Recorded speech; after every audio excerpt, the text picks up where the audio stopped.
Current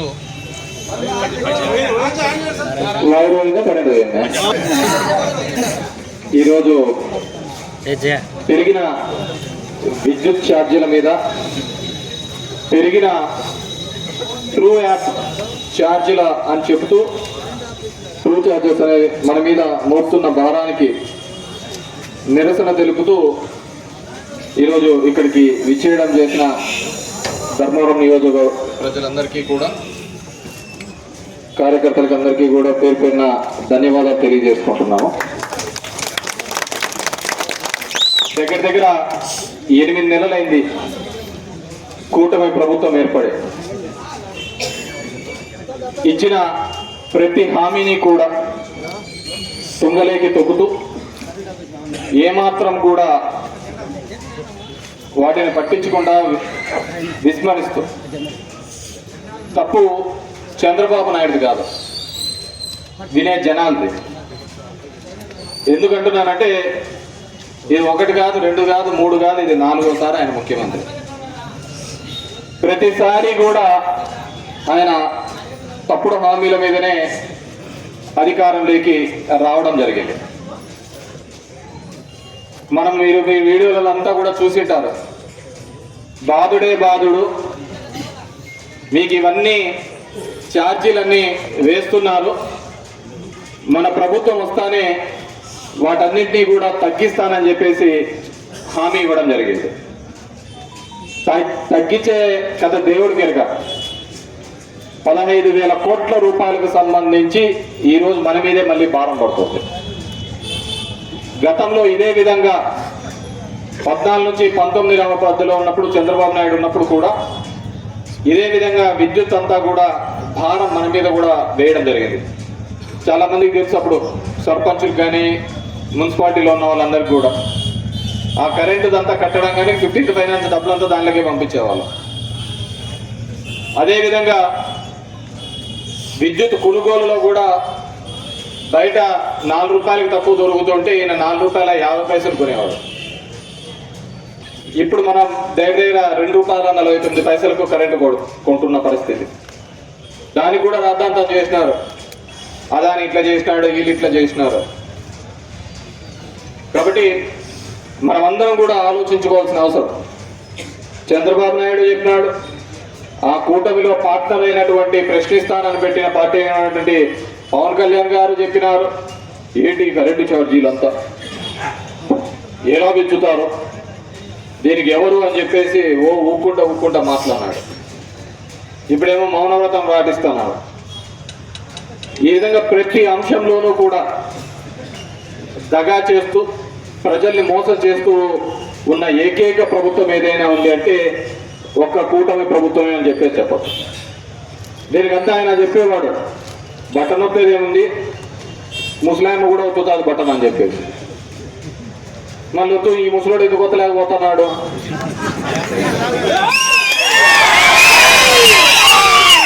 అప్పుడు వచ్చడానికి ముసలాయమ్మ కూడా ఒత్తుతుంది, button నొక్కడం పెద్ద కష్టమైన పనేం కాదు, అది ఏ ముసలాయమైనా ఒత్తుతుంది అన్నాడు. మరి ఈ ముసలాయకు ఎందుకు ఒత్తలేకపోతున్నాడు? ఎన్ని హామీలు ఇచ్చినది, నోటి వచ్చినట్టు చెప్పుకుంటూ పోయినాడు. యాక్చువల్గా నేను ఆ హామీల గురించి ఇప్పుడు సంవత్సరం తర్వాత నుంచి మాట్లాడాలా. పేదలకు చెయ్యాలి, చెప్పిన మాట నిలబడాలా అని చెప్పేసి మన అప్ప. ఏదైనా చెప్తా అంటే సార్లు ముందు అధికారం లేకొచ్చాదని ఈ అప్ప. జనాలు యాప్ నమ్ముతున్నారు, అబద్ధాలనే నమ్మినారు. ఈరోజు అంటున్నారు మాకు ఇవి పెంచినారు, ఇవి పెంచినారు అని చెప్పి. జగన్ రెడ్డి శిలకకి చెప్పినాడు. ఇది కాదయ్యా, ఉంటే నాకంటే పెద్దగా ఆలోచించి చేసేవాళ్ళు ఎవరైనా అంటారు. నేను ఏదైతే చేయగలుగుతానో అది మాత్రమే చెప్పగలుగుతాను, ఏదైతే చెప్తానో అది మాత్రమే చేస్తాను అని చెప్పేసి. ఇది ఒక పిల్లలకి 18,000 ఇచ్చానంటే 15,000 ఇచ్చానంటే నీకు 15,000, నీకు 15,000, నీకు 15,000. ఎవరికి 15,000 కాదు కదా, జయంతి గారు ఇచ్చింది అక్కడ 18. అవన్నీ ఇది కానీ ఆ విధంగా ప్రతి సందర్భంలోనూ కూడా మోసపోయిన దగా పన్నామనే మాటలు అనేక లేదు. ఎందుకంటే ఒకసారి కాదు, 2 సార్లు కాదు, ఇంతకుముందు చెప్పిన 4 సార్లు మనకు తెలిసి నెత్తికి తెచ్చుకున్నాం కదా ఈ సమస్య. నేను ఎప్పుడు అంటా అన్న వీళ్ళకు లేదు అంటే జనం దగ్గరికి ఎందుకున్నా అంటే మా యొక్క పెద్ద బలహీనత. వాళ్ళ తరపున మనం పోరాడాలి కదా, వాళ్ళ తరపున మనం ఫైట్ చేయాలి కదా, వాళ్ళ తరపున ఇది చేయాలి అన్న, వాళ్ళ తరపున మనం అన్నీ చేస్తున్నాం. కానీ వాళ్ళు మనల్ని వద్దనుకొని అవతలికి పోయినారు కదన్నా, వాళ్ళకి వీళ్ళ గురించి తెలియాలి కదా, వీళ్ళ గురించి తెలుసనే కదన్నా. లేదు ఇప్పుడు చూడు 6 నెలలు 8 నెలలు అయింది, అప్పటికే రోడ్లకి చెప్తాను. అప్పుడు అధికారంలో ఎప్పుడు ఉండలే, అందరినీ ఇంటికి పంపించా. కాబట్టి అందరినీ కోరుకునేది ఈరోజు ప్రజలు మీరు ఆలోచించండి, ఏ విధంగా ఈ రాష్ట్రాన్ని సంపద సృష్టిస్తానన్నాడు. నాకు తెలిసి మొన్నటికేమో 1,00,00 కోట్లకు తెచ్చినాడు, మనకి 1,00,000 కొట్టినాడు. అతని సంపద ఆ విధంగా ఉంటుంది. నోటికి వస్తే అబద్ధాలు ఆ సందర్భాన్ని దాటేసుకుంటా పోతాం. మనకు అంతే. నేను ఎప్పుడు చెప్తుంటే ఒక రాజు కథ, అతను రాజు నీకు 1000 ఏనుగులు కొనమంటే బంగారం ఇమ్మంట అంటాడు. ఇంకా నీకు కొండంత బలం ఉందంటే బంగారం అడిగితే నువ్వు చెప్పినది అబద్ధమే, నేను చెప్పినది అబద్ధం, ఇంకా బంగారం అనేది ఎక్కడ ఉండదు అని చెప్పి. అట్లా కూడా మన యొక్క పరిస్థితి. నీకు చెవులకి ఏది బాగుంటుందో అది చెప్పుకుంటూ పోయినాడు. ఈరోజు ఎస్సీ ఎస్టీ కాలనీలో మామూలుగా కరెంటు దానిలోకి పోతే అంటూ ఉంటారు, మేము ఇందిరమ్మ టైం నుంచి కరెంటు కట్టడం లేప, మాకు ఇప్పుడేం వచ్చి బీకుతున్నారు అంత కరెంటు.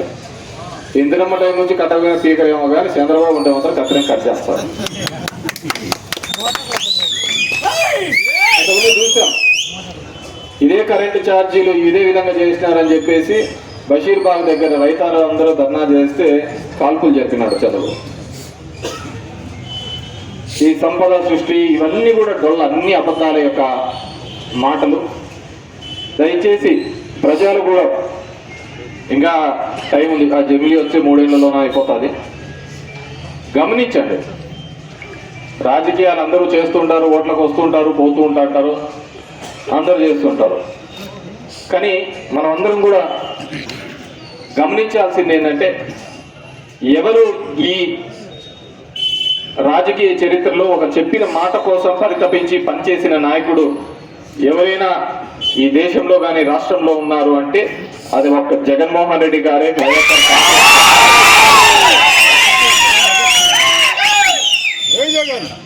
వాటికి ఆ విధంగా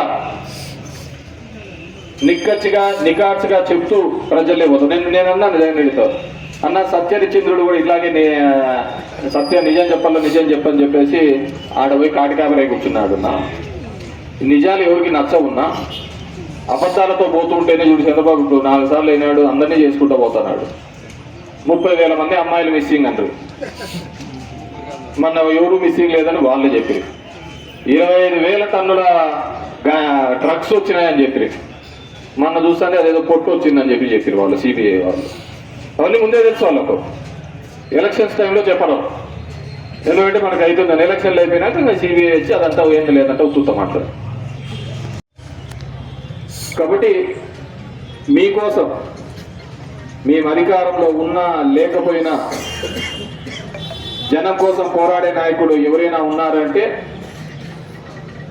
అది ఒక్క జగన్మోహన్ రెడ్డి గారే. వైఎస్ఆర్ చాలా మంది ఇప్పుడు దానిల కోసం దీళ్ళ కోసం అటు ఇటు దుక్కుతా అంటారు. నేను ఎప్పుడు అంటాను, ఒక మనిషికి ఎప్పుడైనా కానీ ఒక కష్టం వచ్చినప్పుడు నిలబడితేనే వాడు నాయకుడిగా ఎదుగుతాడు. కష్టాలు వచ్చినప్పుడు వంగిపోయి అంత బాగా జరుగుతున్నప్పుడు నేనే హీరో అంటే వాడు నాయకుడు కాదు. సో ఇలా పోయిన వాళ్ళను చాలా మంది నాయకుల్ని తయారు చేసిన పార్టీ వైఎస్ఆర్ కాంగ్రెస్ పార్టీ. ఎవరున్నా లేకున్నా కొత్త నాయకత్వంతో ముందుకు నడుస్తాం, ప్రజల తరపున పోరాడతాం, ప్రజల గొంతుకై నిలబడతామని చెప్పేసి తెలియజేసుకుంటూ, ఈరోజు ఇంత వర్షం పడుతున్నప్పటికీ కూడా ఈ కార్యక్రమానికి విచ్చేసినటువంటి రైతన్నలకు, వైఎస్ఆర్ కాంగ్రెస్ పార్టీ కార్యకర్తలకు అందరికీ కూడా మరొకసారి పేరుపైన ధన్యవాదాలు తెలియజేస్తున్నాను. జై జగన్, జై జగన్. పెంచిన విద్యుత్ ఛార్జీలు వెంటనే, పెంచిన విద్యుత్ ఛార్జీలు వెంటనే, పెంచిన విద్యుత్ ఛార్జీలు వెంటనే. Thank you very much.